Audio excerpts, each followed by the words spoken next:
ಸಚಿವ ಸ್ಥಾನಕ್ಕೆ ಬಿ ನಾಗೇಂದ್ರ ರಾಜೀನಾಮೆ ಘೋಷಣೆ ಮಾಡಿದ್ದಾರೆ. ವಾಲ್ಮೀಕಿ ಅಭಿವೃದ್ಧಿ ನಿಗಮದಲ್ಲಿ ಅಕ್ರಮ ನಡೆದಿರುವಂಥ ಆರೋಪ ಕೇಳಿ ಬಂದ ಕಾರಣಕ್ಕಾಗಿ ಸ್ವಯಂ ಪ್ರೇರಿತವಾಗಿ ರಾಜೀನಾಮೆ ಅಂತ ಬಿ ನಾಗೇಂದ್ರ ಹೇಳಿದ್ದಾರೆ. ವಿಪಕ್ಷದವರು 10 ದಿನಗಳಿಂದ ಕಾಂಗ್ರೆಸ್ ವಿರುದ್ಧ ಹರಿಹಾಯ್ತಾ ಇದ್ರು.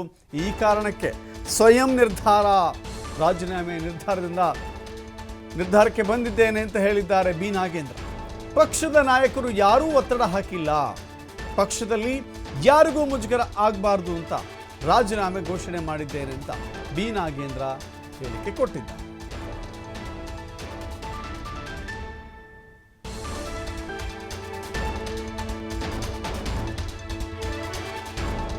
ನಾಯಕರ ಜೊತೆಗೆ ನಾನೆಲ್ಲ ಕೂಡ ಮುಖ್ಯಮಂತ್ರಿಯವರ ಜೊತೆಗೆ ಚರ್ಚಿಸಿದಾಗ ಕೂಡ ಯಾರು ಕೂಡ ನನ್ನ ಮೇಲೆ ಯಾವುದೇ ವಿಧವಾದಂಥ ರಾಜೀನಾಮೆ ಒತ್ತಡವನ್ನು ಕೂಡ ಯಾರು ಕೂಡ ಹಾಕಿರಲಿಲ್ಲ. ಆದರೆ ಇವತ್ತು ನನ್ನ ಆತ್ಮಸಾಕ್ಷಿಯಾಗಿ ಅಂದರೆ ಇವತ್ತು ರಾಜ್ಯದ ಜನತೆ ಕೂಡ ದಿಕ್ಕು ತಪ್ಪಬಾರ್ದು ಅನ್ನುವಂಥ ನಿಟ್ಟಿನಿಂದ ಇವತ್ತು ಯಾರು ಕೂಡ ಒತ್ತಡ ಇಲ್ಲದೇ ನನ್ನ ಸ್ವ ಇಚ್ಛೆಯಿಂದ ನಾನು ಈಗಾಗಲೇ ಕೂಡ ಮಾನ್ಯ ಮುಖ್ಯಮಂತ್ರಿಯವರಿಗೆ ನಾನು ಸಮಯವನ್ನು ನಿಗದಿ ಕೇಳ್ಕೊಂಡಿದ್ದೀನಿ. 7:15 ಬರಲಿಕ್ಕೆ ಹೇಳಿದ್ದಾರೆ ಅವರು. ನಾನು ಅವ್ರಿಗಿನ್ನ ಕೂಡ ರಾಜೀನಾಮೆ ಮಾಡ್ತೀನಿ ಅಂತೇಳಿ ಹೇಳಿಲ್ಲ.